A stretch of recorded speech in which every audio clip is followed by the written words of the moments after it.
Hey, welcome back. Another day, another vlog. Good to have you all back. Tuesday, busiest day of my life of the month. Getting ready to go back to work. Never seem to have enough time today. Jack swimming, shopping, sorting out other stuff. Had to play with this, with the DJI Osmo 4. Had to do some stuff with that. Chase up some news for you. All happening today. Big show, or not a big show, a little show, but yeah, interesting day. Right, let's get into it.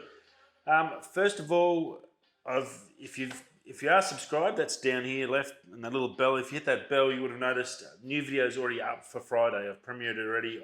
As I think I said to you, I'm finally been ahead of the curve, which is really good.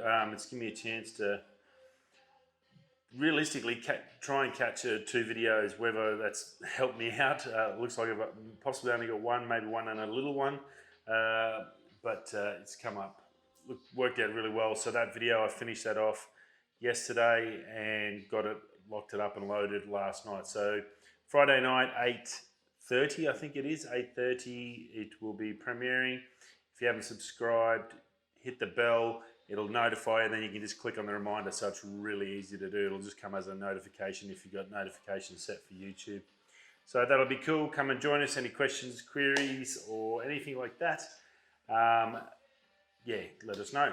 And don't forget, that is also the competition video. So if you want to win the prize back, that's the vouchers from Boca Bearings and the team gear, backpack and hat and such. Don't forget to drop a comment on YouTube, mate. You have to be subscribed for that one, please, and just let me know. You obviously need to allow me to see that you subscribe. That's the tricky thing. I think you have to be open to the public. I think that's the only way you can sort of let me know. So that's all active. So that's a Friday night. So pretty quick, 1 week to get into it. Go get on that. Drop us a hello, a g'day, how you going? Whatever you want on there, tickety boo. I'll take anything to catch up with you. So that'll be cool. Now, told you we did the unboxing a little while back.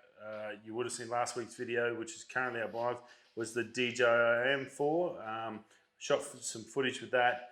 Started with that. I've used it a couple of times since. I used it over on Friday. We used it, and look, I love it. As far as gimbals go, I've had a couple, and whether you've got to wind it in to set up the phone or the clip, it's just a pain in the butt.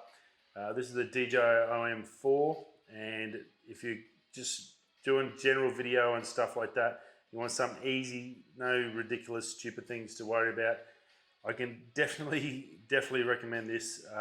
Look, I love it. I think it's fantastic. I've now got my iPhone 12.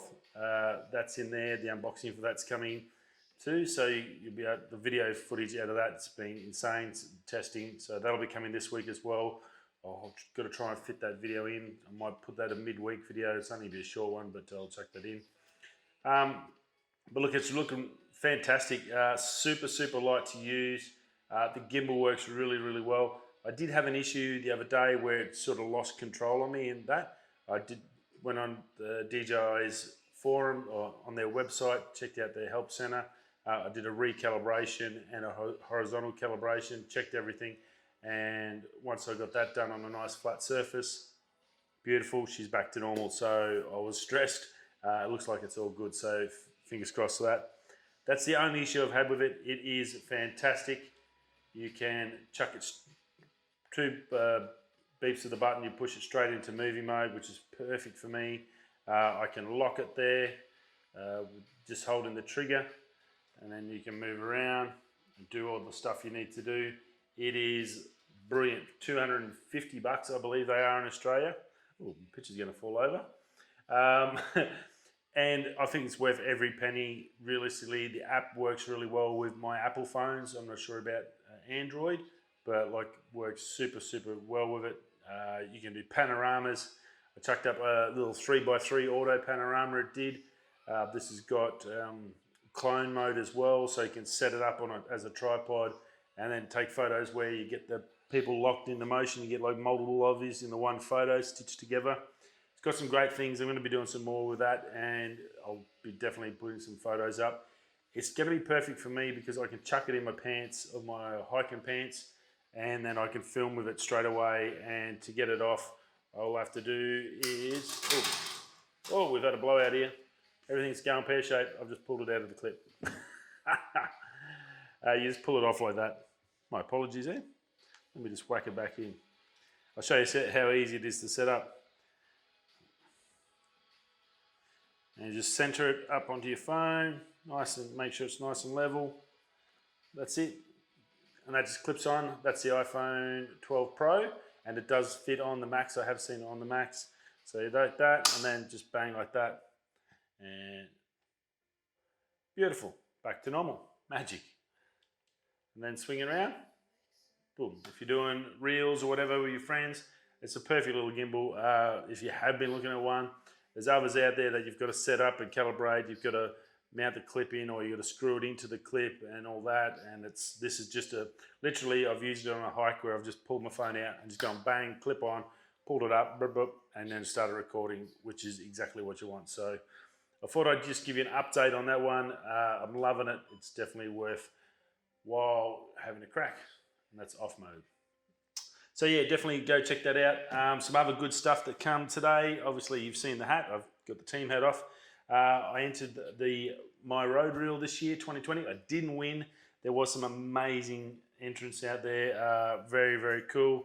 I was one of the first 2,000 to enter, so I got a little gift pack, which is a nice hat. Actually, like my son Jack has stolen my my podcast road hat, which is the black on black. So I've got one now for myself. And then what else did they give me? A little key ring, a nice little key ring, which I thought was pretty cool. Something different. And then a little carry bag, just for sort of stuff for shopping. So very cool. What is it? The choice of today's creative generation. So yeah, proud supporter of Rode, being an Australian company. I think it's good to represent your own countries and to support your local. If you are living local, I think it's good to be part of your environment and part of the surroundings and supporting local businesses. That I think that's really important. No matter where you are, I'm not biased towards any country, but I think it doesn't matter where you live, it's probably better to buy from someone local. It's really good. You support, you create jobs, you create local industry, which is fantastic for your country, which is always good. And I think the other benefit, which probably a lot of people don't think, is you're not importing stuff which is jet fuels, boat fuels, sea accidents, which boats crashes, oil leaks, and crap goes in the ocean and destroys the environmental aspects of it that you just probably don't think about. Just by buying local, that means it's not getting shipped from overseas, which means you're saving a lot of the environment in other aspects you probably don't really reason. So I think it's really good to buy as much as you can local. Obviously, cost prohibitive is the biggest issue. It's very hard to compete against China-made stuff because it's just ridiculously cheap. And obviously, you want the best quality. Sometimes you can't. Your country just doesn't make the best of the things. We have to import every car we buy now in Australia, but we pay taxes on it to protect our Australian car industry, which died a couple of years ago. So we are by no way means exempt from the silliness. But I find it's always good to try and support a bit of a local. Sorry about that, me big Panorama. If you haven't seen that one before, that was from Epic Astro in the Pilbara, the big vertical panorama of the Milky Way. That was a pretty cool night. I was very excited. Got to see a meteor coming down, and then I got all this, and yeah, it was pretty cool. So I thought it's probably one of my first prints. It's on an alloy, so I think it's come up pretty good. Just got to find somewhere to put it. Now the house is up for sale again. It's no use trying to put it up anywhere. So hopefully my next house I can put up my own gear and get a proper office other than the shed. Rightio, that's me. That's probably me for today anyway. News-wise, let's get into some news. Now some good stuff coming in. We'll leave that till last, the good stuff. That's the Canon stuff. Some fun stuff early on. Elon Musk Very weird, this one. Elon Musk may or may not have COVID-19. He's undergone multiple tests and each test is giving a different result. Anywhere from the 15-minute quick test to the long-term test, he's getting different results from every test, and he has come out and said something extremely bogus going on here with people testing positive. And oh, she's gone again. There's something vibrating somewhere. No, stay there. Yeah, something really strange. He's unaware. He's obviously got a lot to lose. Someone of his stature, they don't want out of the eye, locked away for 2 weeks. He's obviously got a lot going on. But it's pretty interesting to see, I guess, that aspect of it, that how accurate are these tests, and are we getting negative positives or false negatives? Was it false positives and false negatives? That's confusing the issue and causing panic. We've just seen South Australia go into full lockdown mode, and states basically going, get the hell away from us, due to their latest outbreak. So that's not good. So I'm just hopeful that these testing that we are doing, I'm pretty sure here it's pretty full on. I don't think they do a 15-minute one. I think they just shove shit up your nose and just about turn you into an Egyptian pharaoh to get a test done here. So yeah, it's not good. Pretty interesting, but obviously the rich, famous and geniuses are not immune from this disease or this virus. So yeah, very interesting one I thought to have a chat about. Now, Britain, huge news from Britain. They've come out and said he's changed his mind. Boris Johnson, he's changed his mind. He's taken another 5 years off their ICE removal. So ICE, internal combustion engines, cars, just basically anything with an engine in it, they call an ICE, just to shorten it down. It's a bit easy to say. And they're going to get rid of them off Britain roads by 2030 now. So I think it was 2035, all ICE's gone. So now it's 2030, so they've got less than 10 years, 9 years to go to get rid of every single ICE. So that's bus, truck, anything like that. There's 9 years to go. They're hoping it's going to be a massive push and influx to really get people to start looking and buying electric, for automakers to put that extra resources into it. It's no use, obviously, a car manufacturer now, if they've got plans for 2 models away of a petrol car, to go, well, we can cut that budget now, we're going to put that money into electric because that car's not going to be allowed to drive anywhere. So huge thing. There's some other countries. Norway is going to be done by 2025, so you won't be allowed in the country with a petrol car, or buy a petrol car by 2025. I'm assuming I'm not sure how they'll do it. I'm assuming there's going to be fees and charges if you own one after these periods and you're driving around. I'm sure you get slung with taxes like pollution taxes and stuff, which they do have in England. I do know about. So very interesting, really awesome. What is sad is, I have to say, and I've said it before about Australia with electric and being behind the times and everything, our government is purely reactive. They've got no balls to go and say, well, we need to get in this. We've got more solar power than we've got more sun than anyone else. We've got wind, we've got everything we could. We've got all the spare land bloody under the sun that no one can live on. They could easily be turned into massive renewable energy farms. It's just crazy why we haven't pulled ahead and got ahead. Plus, we need jobs. We should be retraining people into that renewable sector, into HV Sparkies and solar power guys to do all the controls and stuff like that. Hydro farms, all that sort of wind farms. We need guys trained up in that. We don't need any more diesel mechanics because they're not going to be around. 2030, 2035, they've got to be gone. They've got to be gone. All this, I'm pretty much going to probably get myself out of a job, but there'll be electric and there'll be hydraulic stuff. It's going to be all electric, hydraulic stuff. So, yeah, really, really cool to see it happening. It's going to be a massive, massive push, I think, for Britain to jump in and go hard on it. I can only imagine how much pressure that's going to put on the rest. Hopefully Australia will step up and start pulling the heads in.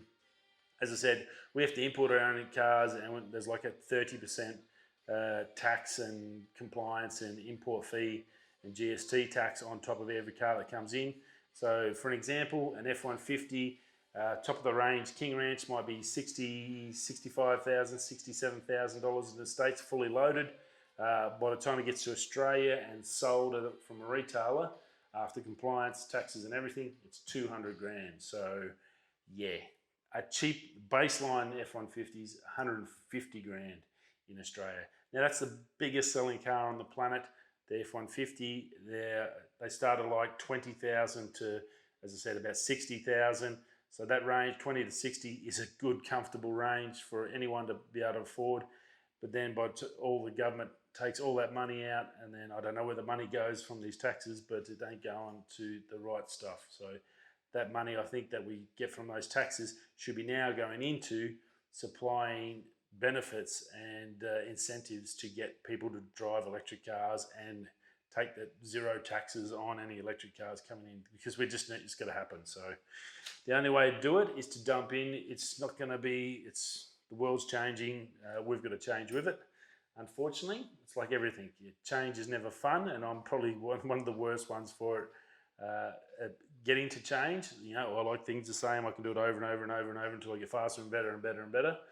But at some point, that defeats the purpose, and now you need to move to the next thing and get on with it. So, look, a huge step, massive step, and look, hopefully the Australian government will start looking at this a little bit more seriously. Canon Rumours, over at Canon Rumours, we have a CR2, some good stuff out from them. The Canon RF Canon roadmap, big stuff from the boys. That's a CR2, so that's fairly well sort of locked in. It's not 100%, but it's probably a 70 to 80% sort of could be accurate. Very cool. Now they're talking about a new entry level RF camera to take over from the RP, and it's going to be cheaper. And here I was about to buy an RP. I'm thinking maybe I need to back off a little bit and just wait a few months. I'm pretty happy with the footage coming out of the phone, so what I'm going to do is keep saving my pennies and then keep this phone and give that a crack for a couple of months and see how that goes for the channel. And then what I want to do is, if they do bring an RP that's cheaper, the old RPs are going to become really cheap. Same as the Rs, they're going to drop in value. So that'll be a great time to get a good bargain. So definitely check out for that. Now, there's going to be a new model to fit in above the RP and between the RP and the R6. That's generally that space for the R. They're saying there's not going to be an R2. There's not going to be a Mark II for the R model. That's not happening. So it'll be interesting to see what it's going to be. I'm assuming it's just maybe a rehash of the RF lineup and system. I don't know what it is. Now, I will put it to you, this is the only difference to that is, if they're looking from an RP up to an R6, as I said the other day with Sony, they probably need to minimize what they have. They don't need 65 different camera models. It's just crazy. Canon has that same issue. That whole M range is about to die because there's a definitely an APS-C RF mount coming in 2021. Now, there's no way that APS-C is going to be R6 level. There's no way it's going to be probably R level. So it's going to have to be RP to R6. That may be the one that's going to take over from the R. So they may have I really don't know where this is going to fit the APS-C. It's going to have to be cheaper than the RP as far as I can see, because why would you go APS-C with an RF mount? So you're going to have to use the same lenses, exact same friggin' lenses, you just get a smaller sensor. So if they're going to make the RP cheaper, that's going to put it around, I think around the $1,200. It's about $1,500 secondhand on eBay. So it's going to be around probably the $1,800, $1,900 new now, maybe $2,000 new. So that's going to put around the $1,800 mark. Your M50s and your M6s, they're around the $1,200 mark. So between there and there, I really don't see the point if you're going to bring that RP back to a cheaper cost point, there's no one's going to buy an APS-C over a full frame camera. It just makes zero sense, because the only thing different is going to be the sensor size, because you're still going to have to use those same lenses. So there's no, doesn't matter. There might be smaller lenses, but they'll fit on every other camera because it's an RF mount. So yeah, I just, tell me I'm stupid, tell me I'm wrong, but I really don't see how this APS-C, which is a definitely coming, is going to fit into anywhere in this lineup. It just makes zero sense. Now, unfortunately, them definitely having this means that definitely the whole M mount, including M50, is dead. There's no more coming. If they do keep it coming, it's just going to be slight rehashes, nothing major. That means there's no lenses coming for it. The lenses are finished and dusted. It's only going to be third-party stuff. It pretty much means the end. And at $1,300 for a new one, if you're buying brand new, you might as well just save the extra $400 or $500 up and get yourself an RP and go full frame, and you start in the system that's going to last another 10 to 20 years when this is obviously done and dusted. It's a bit of a tragedy, real shame, because there's some great M cameras. That M6 is good. I know some M5 people have seen some comments that they love the M5. I love my M50. I think it's fantastic. It just needed some quality zooms and it was perfect. It's not the best at low light, but look, for the cost point, that's all I was after. You can't complain. So you've seen the photos on the channel.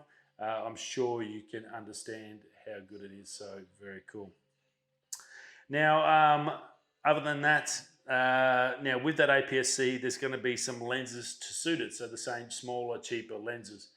Again, that's fantastic, but that's what the lenses they should have made for the M series. If you're making an APS-C, you should have made those lenses for the M mount and kept it in there, and just got rid of the RF mount off the APS-C. It shouldn't be anywhere near the same product. Those lenses could have gone, should have been M mount, that money, the budget they spent on that. Now also a high megapixel R5 version is coming, twice the resolution. There's rumors on that. So I think it's R5 is like 45. So we're talking 90 megapixels out of a friggin' camera. That is insanity. It's going to be a landscape photographer's wet dream. I'd love one. If you want to send me one when they come out, it'll be much appreciated. I'm gonna theorise they're going to be about $7,000 to $8,000 Australian. It's going to be crazy price, but wow! Imagine pumping 90 megapixels. What size of card? You're going to need at least. We're going to start after pumping out gigabyte SD cards, I think. So yeah, very, very cool. Now the other last one is the flagship version. Should be coming out for the Olympics, and that's pretty exciting. We all figure that'll probably be the R1, so we'll see what happens there. Rightio, I'll catch you on the next show. I'll be back at work. I'll see you all then soon. Thanks for stopping by. Hope you enjoyed that. Excitement plus in the Canon world. Rightio, see you soon. We'll be coming this way, that way. I'll catch you tomorrow. Peace.